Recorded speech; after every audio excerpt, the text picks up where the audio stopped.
16h-18h sur Europe 1, Stéphane Bern et Mathieu Noël. Historiquement vôtre.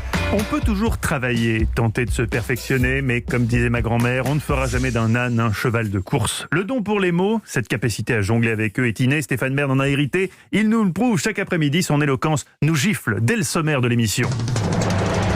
Bonjour à toutes et à tous, moi c'est Stéphane Bern. Je suis extrêmement heureux de vous retrouver pour un numéro je vais la refaire. Stéphane, concentrez-vous, c'est pas le moment de riper, c'est l'heure de votre morceau de bravoure, l'heure du mot de la fin. Oui, justement, comme vous vous trompez souvent, vous aussi, cher Mathieu, C'est vrai. et que vous êtes obligé de vous excuser en disant « autant pour moi », je me suis dit, tiens, qu'est-ce que c'est que cette expression « autant pour moi » ? Alors, le dire c'est une chose, mais l'écrire, il y a un grand débat entre les linguistes. Est-ce qu'on l'écrit autant T-E-M-P-S ou autant A-U-T-A-N-T ? Bon, ça dépend de ce qu'on dit, ou de ce qu'on veut dire. À l'origine, autant T-E-M-P-S est une expression militaire. Beaucoup de manœuvres doivent être synchronisées, des chants, des marches, se doivent de partir tous au même temps. Quand le gradé crie autant, cela signifie qu'on reprend le mouvement depuis le début et si possible au temps. En italien, on dit al tempo.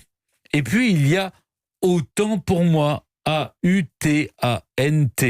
On trouve sa trace en 1640 avec l'expression autant pour le brodeur, qui signifiait qu'on se moquait de soi-même après une erreur.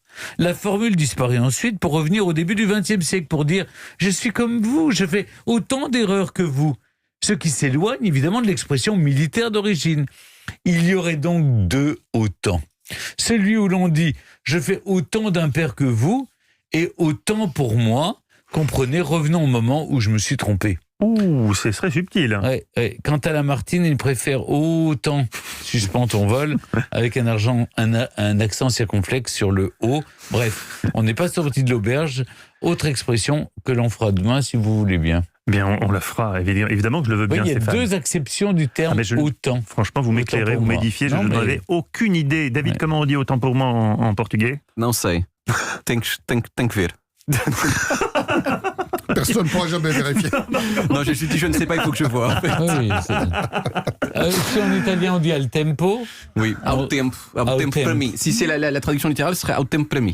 Écoutez, les auditeurs vous dites portugais bien, pourront vérifier. voilà. En tout cas, c'est toujours joli Il de vous parle bien entendre. le Mais c'est pour ça que je le lance toujours là-dessus, parce que c'est toujours beau de l'entendre.